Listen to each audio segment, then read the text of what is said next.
प्रिय विद्यार्थियों, आज मैं आप लोगों के समक्ष कक्षा 12 के लिए निर्धारित संस्कृत खंड के अंतर्गत भोजस्य औदार्यम पाठ को लेकर उपस्थित हुआ हूँ। प्रिय विद्यार्थियों, संस्कृत खंड से आपकी परीक्षाओं में कुल 14 अंक के सवाल पूछे जाएंगे, जिसमें 7 अंक का होगा किसी गद्यांश का संदर्भ सहित हिंदी में अनुवाद तथा 7 अंक का होगा किसी पद्यांश का संदर्भ सहित हिंदी में अनुवाद। तो आज मैं भोजस्य औदार्यम पाठ लेकर उपस्थित हुआ हूँ। इसमें आपको गद्य भी मिल जाएंगे और पद्य भी मिल जाएंगे। इस दृष्टि से यह पाठ अत्यंत महत्वपूर्ण है। तो आइए देखते हैं इस पाठ का हम कैसे हिंदी में अनुवाद करेंगे और क्या क्या चीज़ें जो खास हैं जो आपके पेपरों में आ सकती हैं। पहले पाठ का नाम है भोजस्य औदार्यम, अर्थात भोज की उदारता। ततः कदाचित द्वारपाल आगत्य भोजम प्राह। तत्पश्चात कोई द्वारपाल आकर भोज से बोला, देव कौपीन शेषो विद्वान द्वारि वर्ते। हे देव, कौपीन यानी लंगोटी शेष, अर्थात अत्यंत कम कपड़ों में लंगोटी मात्र पहने हुए कोई विद्वान द्वार पर खड़ा है। राजा प्रवेशय इति, राजा ने कहा प्रवेश कराओ। प्राह माने बोला। राजा प्रवेशय इति प्राह, अर्थात राजा ने कहा प्रवेश कराओ। ततः स कविः भोजम अवलोक्य अद्य में दारिद्र्य नाशो भविष्यति इति मत्वा तुष्टो हर्ष अश्रूणि मुमोच। तत्पश्चात उस कवि ने भोज को देखकर अपने मन में सोचा कि अद्य में दारिद्र्य नाशो भविष्यति, आज मेरी गरीबी का नाश हो जाएगा, अर्थात आज से मैं सामान्य व्यक्ति की तरह जीवन यापन करूंगा और मेरी गरीबी का, मेरी दरिद्रता का संपूर्ण विनाश हो जाएगा। ऐसा मान करके तुष्टो यानी प्रसन्नता के कारण हर्ष अश्रूणि मुमोच, प्रसन्नता के कारण उसकी आंखों से आंसू गिर पड़े या बहने लगे। राजा तम अवलोकी, राजा ने उनको देख करके कवेय किम रोदिसी, कवि ने कहा राजा ने कहा, हे कवि क्यों रोते हो। तो कवि ने कहा, राजन आकाणे मद गृहस्थिम, हे राजन मेरे घर की स्थिति को सुनिए। घर की स्थिति क्या है? अये लज्जानुच्चैः पथि वचनम आकण्य गृहणीम शिशोः कर्णौ यत्नात् सुपिहितवती दीनवदना मयि क्षीणोपाये यद्कृतं दिशाव अश्रुबहुले तदंतः शल्यम में त्वमसि पुनरुद्धर्तुम समुचितः।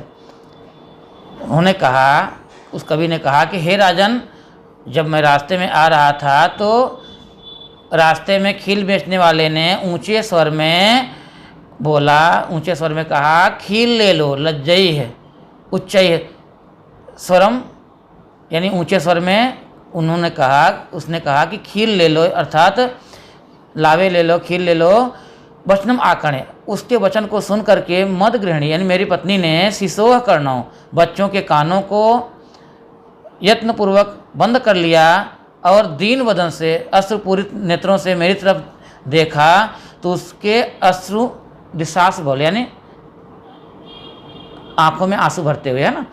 मैं क्षीणो पाओ, मेरे तरफ, अर्थात जैसे मैं उपाय करने में असमर्थ था, इसलिए मेरी तरफ उसने देखा तो उसके अश्रु रूपी, उसके आंसुओं रूपी जो शल्य है, जो कांटा है, वह मेरे अंतःकरण में चुभ गया है।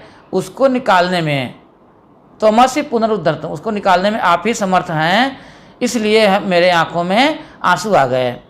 राजा शिव शिव इति उदीर्यन, राजा ने शिव शिव कहते हुए प्रत्यक्षम लक्षम दद्वा, हर अक्षर पर लाख स्वर्ण मुद्राएं दे करके त्वरितम गेहम गच्छ, तुरंत घर जाओ, त्वद गृहिणी खिन्ना वर्ते, तुम्हारी पत्नी दुखी है, ऐसा कहते हुए उसको विदा कर दिया। मैं इस पाठ का द्वितीय पैराग्राफ लेके आपके सम्मुख उपस्थित हुआ हूँ। तो आइए देखते हैं इस पाठ में क्या खास बातें हैं। प्रिय विद्यार्थियों, कवि ने शिव के जो आवरण हैं, शिव की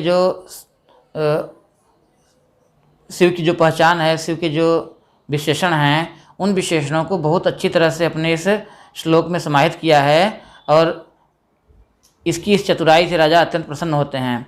इनके विशेषण क्या क्या हैं इसको हम पढ़ाते समय आपको बताते हैं। आइए देखते हैं। अन्यदा भोजः श्री महेश्वरम नमितुम शिवालयम अगच्छत। दूसरे दिन राजा भोज भगवान शिव को नमस्कार करने के लिए शिवालय में गए। ततः कोपि ब्राह्मणः राजानम सन्निधौ प्राह। तत्पश्चात कोई ब्राह्मण राजा के समीप आकर बोला, देव, हे देव। क्या बोला? अर्धम दानव वैरिणाम गिरिजया अप्य अर्धम शिवस्य अपहृतम। कहा, हे महाराज, भगवान शिव के आधे भाग को दानव वैरी अर्थात भगवान विष्णु ने अपहृत कर लिया। उन्होंने आधे भाग पर कब्जा कर लिया तथा शेष आधे भाग पर गिरिजा अर्थात पार्वती ने अपना अधिकार जमा लिया। देवेत्थम जगती तले। इस प्रकार से हे देव, इत्थम जगती तले, जगती माने पृथ्वी, पृथ्वी का पर्यायवाची है जगती। इसलिए हे देव, इस धरती तल पर पुरहरा भावे, हर यानी शंकर जी, इस धरती पर शिव का अभाव होने के कारण इत्थम जगती तले पुरहरा भावे सन उन्मीलितम। तो शिव के अभाव होने के कारण जो उनके विशेषण थे, जो उनकी विशेषताएं थी, जो लोग उन पर आश्रित थे, देखिए कौन कौन से लोग आश्रित थे। एक तो गंगा उनकी जटाओं में समाहित थी, विराजमान थी। तो गंगा सागरम, गंगा कहाँ चली गई? सागर में। अंबरम शशिकला, और दूसरा विशेषण क्या था? उनकी जटाओं में चंद्रमा भी निवास करते थे। तो चंद्रमा कहाँ चले गए? अंबर में, आकाश में। नगाधिप क्षमातलम, और जो उनके गले में शेषनाग थे वो कहाँ चले गए? क्षमातलम, क्षमा माने धरती, पृथ्वी। तो भूतल में समाहित हो गए अर्थात पाताल लोक में चले गए।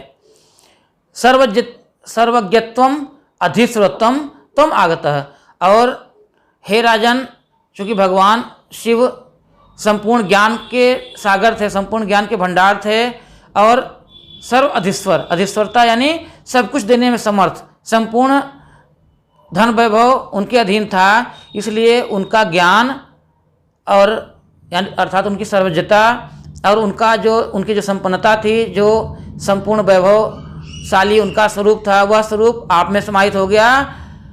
माम तू भिक्षाटनम, और जो भिक्षाटन का भाव था, चूँकि कपालिक थे, वो अपने किसी नियत स्थान पर नहीं रखते थे, कहीं यहाँ कहीं वहाँ घूमते रहते थे। तो जो भिक्षाटन का उनका भाव था वह माम तू, वह मुझ में आ गया।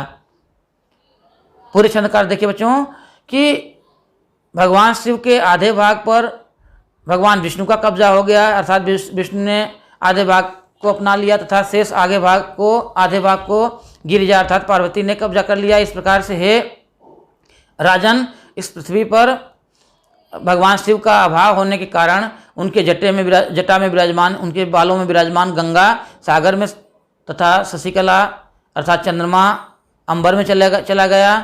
सर्प धरती के तल अर्थात भूतल में समाहित हो गया। जो उनके अंदर, जो भगवान शिव के अंदर सर्वज्ञता थी तथा सर्व अधिश्वरता थी, वह आप में चली आई, और उनका जो भिक्षाटन की प्रवृत्ति थी वह मुझ में चली आई। राजा तुष्टम तस्मय प्रत्यक्षम लक्ष्म दत्त। इस प्रकार से राजा कवि की चतुरता से, कवि की चतुराई से था उसकी उपमा से संतुष्ट होकर के उसके प्रत्येक अक्षर पर लाख स्वर्ण मुद्राएं दे करके अन्यदा लक्ष्म दत्वा, लाख स्वर्ण मुद्राएं दिए। प्रिय छात्रों, यह रहा इस श्लोक का हिंदी में अनुवाद। संदर्भ पिछले श्लोक की भांति इसका भी लिखना है, और इसमें बताना है कि राजा भोज के सम्मुख एक ब्राह्मण आते हैं और वो अपने वाणी कौशल के माध्यम से राजा को प्रसन्न करते हैं। इस प्रकार राजा प्रसन्न होकर के लाख स्वर्ण मुद्राएं उसको दान में देता है। तो आइए देखते हैं इसका हिंदी में अनुवाद। अन्यदा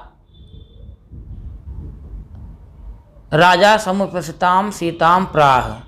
अन्यदा माने दूसरे दिन राजा ने अपने समीप उपस्थित सीता नामक कवयित्री से प्राह माने कहा, देवी प्रभातम वर्णय, हे देवी प्रभात का वर्णन कीजिए।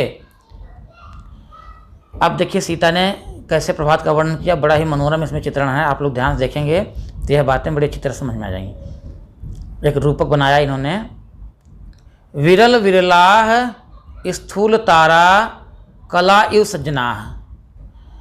कवयित्री कहती हैं कि जिस प्रकार हे राजन प्रभातकालीन वेला में मोटे मोटे तारे यानी बड़े बड़े तारे उसी प्रकार से दिखाई पड़ रहे हैं, जैसे कलयुग में विरल सज्जन यानी सज्जनों की अत्यंत कमी है, विरले यानी थोड़े से ही, जिस प्रकार कलयुग में थोड़े से ही सज्जन बचे हुए हैं उसी प्रकार से इस समय आकाश में थोड़े थोड़े ही तारे बचे हुए हैं।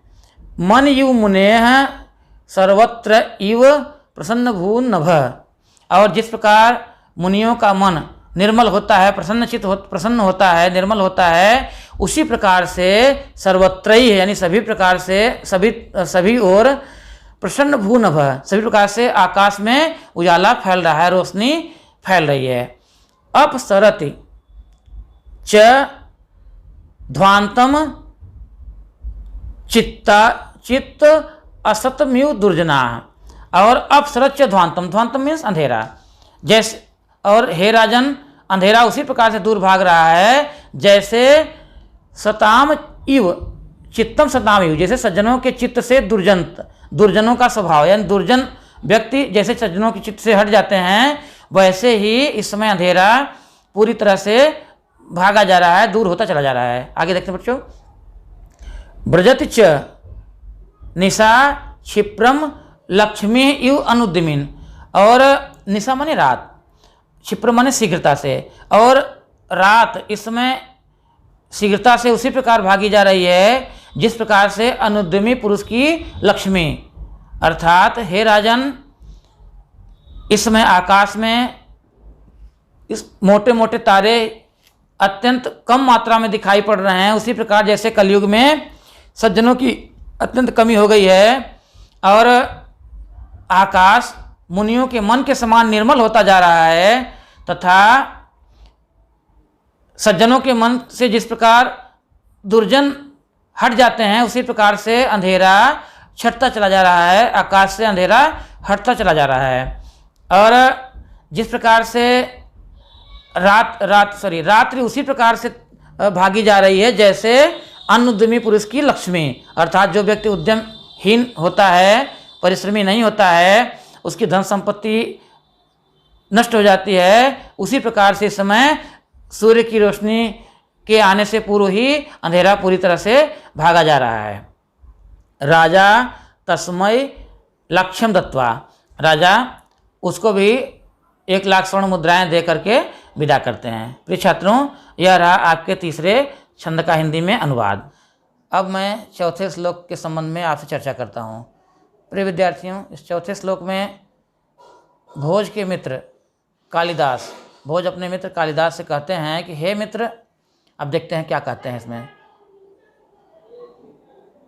कालिदासम प्राह, कालिदास से कहा, क्या कहा, सखे तुमपि प्रभातम वर्णय, हे मित्र तुम भी प्रभात का वर्णन करो, प्रभात का वर्णन करो। तो अब देखिए कालिदास कैसे प्रभात का वर्णन करते हैं। आभूत प्राची पिंगा रसपति प्राप्य कनकम, हे राजन पूर्व दिशा सूर्य की प्रथम किरण, प्रभात काल की प्रथम किरण को प्राप्त करके रसपति अर्थात पारे के समान पीली हो गई है, पिंगा यानी पीली हो गई है, और वह स्वर्णमयी प्रतीत हो रही है। गच्छायश्चंद्रो बुधजनयु ग्राम सदस्य, और चंद्रमा उसी प्रकार से कांतिहीन हो गया है जैसे मूर्खों की सभा में, गंवारों की सभा में विद्वान लोग। क्षणम क्षीणस तारा नृपतयु अनुद्यम प्राह, और तारे हर क्षण ऐसे क्षीण होते जा रहे हैं, ऐसे कमज़ोर होते जा रहे हैं जैसे अनुद्यमी राजा की लक्ष्मी, अनुद्यमी राजा का साम्राज्य जैसे क्षीण होता जाता है, वैसे ही तारे हर क्षण सूर्य की किरणों के बढ़ते प्रभाव के कारण क्षीण होते जा रहे हैं। आगे देखते हैं बच्चों। न दीपा राजन्ते द्रविण रहिता नाम इव गुणाः, और दीपक उसी प्रकार से शोभा को खो दे रहे हैं, शोभा उनकी समाप्त सी हो जा रही है जिस प्रकार विद्वान धन के अभाव में हो जाते हैं, अर्थात जिस प्रकार समाज में धन रहित विद्वानों की कदर कम हो जाती है, उसी प्रकार से सूर्य की किरण के आते ही दीपक प्रभावहीन हो जा रहे हैं।